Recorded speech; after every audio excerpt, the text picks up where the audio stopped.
प्रणाम जी, सुंदर साहब जी। परमहंस महाराज श्री राम रत्नदास जी की अपार मेहर से, उनके चरणों की कृपा से हम दिन प्रतिदिन उनके संग संग यात्रा कर रहे हैं। और महाराज जी जहाँ-जहाँ जा रहे हैं, एक नई शिक्षा, एक नया सिखापन हम सुंदर साथ के लिए दे रहे हैं। महाराज जी 2 वर्ष की यात्रा के बाद एक महात्मा के समझाने पर घर लौटे हैं, लेकिन महाराज जी कह रहे हैं मेरा बिल्कुल भी स्वागत नहीं हुआ। उतना भी स्वागत नहीं हुआ कि जैसे किसी पशु का भी किया जाता हो, यानी पशुओं का भी स्वागत मुझसे अच्छा होता होगा, लेकिन मुझे तो सारे सगे-संबंधी मुझसे नाखुश और नाराज़ थे, क्योंकि मैं घर छोड़ कर गया था।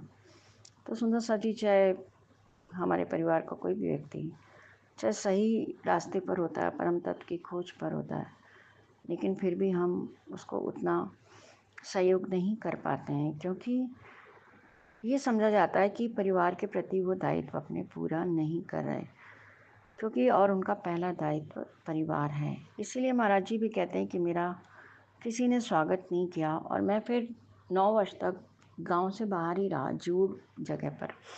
वहाँ महाराज जी ने एक सत्य धर्म सभा बनाई, जो 8वें रोज ही वो बैठक होती थी, जहाँ सिर्फ सत्य की चर्चा होती थी। कोई संप्रदाय, कोई मजहब, किसी से कोई संबंध नहीं, केवल सत्य की बात होती थी। तो इसी तरह सुंदरदास जी हमें तो तातमवाणी में वैराट का कोहड़ा, वेदों की जाली और कैसे-कैसे सनंद खेल में खेल की करके महामती जी ने सारी इस खेल की हकीकत बता दी है और सत्य की पहचान भी करा दी है। तो हमें भी सत्य को जानकर, उसको पहचान कर, उसकी ओर अपने कदम बढ़ाने चाहिए। जैसा महाराज जी ने भी लोगों को सत्य धर्म पर चलना सिखाया। महाराज जी कहते हैं कि मैंने घर छोड़ा पर मुझे कोई भी लाभ नहीं हुआ। लाभ हुआ क्या? घर छोड़े का है तो रीते के ही रीते।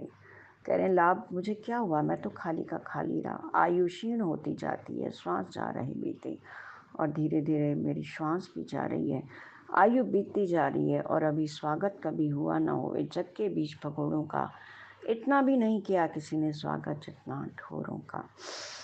अब महाराज जी ये कह रहे हैं कि अब मुझे फिर से उनके अंदर वैराग्य है कि मेरा जीवन व्यर्थ जा रहा है, मेरी आयु क्षीण हो रही है। मुझे वह दिन कब आएगा जब मुझे वह सच्चा स्वरूप दिखेगा, मुझे सच्चे सद्गुरु मिलेंगे, कब ये प्रपंच का नाश होगा, और वह समय कब आएगा जब मैं अपने गुरु चरणों की रज को निज मस्तक पर धरूंगा। कब सच्चा स्वरूप दिखेगा, कब प्रपंच का होगा बाद, कब वह सुदिन समय शुभ होगा, कब सुख होगा मुझे आगाद, कब गुरु चरणों की रज को मैं निज मस्तक पर धारूंगा, काम क्रोध लोभादि वैरियों को कब हट से मारूंगा। सुसा जी रोज की महाराज जी की सिखापन में हम अपनी गुनागंदियों को धिकारने का प्रसंग तो सुन ही रहे हैं। हर कदम पर महाराज जी अपने अंतर मन को कोस रहे हैं, खुद को सही करने का प्रयास कर रहे हैं। कहीं कोई दर्शन नहीं होते तो उसमें भी खुद को ही दोषी मानते हैं, और यहाँ भी कह रहे हैं कि कब मेरे काम क्रोध लोभ विकार खत्म होंगे और कब मैं अपने सदगुरु के चरण में पहुंचकर उनकी चरण रज को मस्तक पर लगाऊंगा।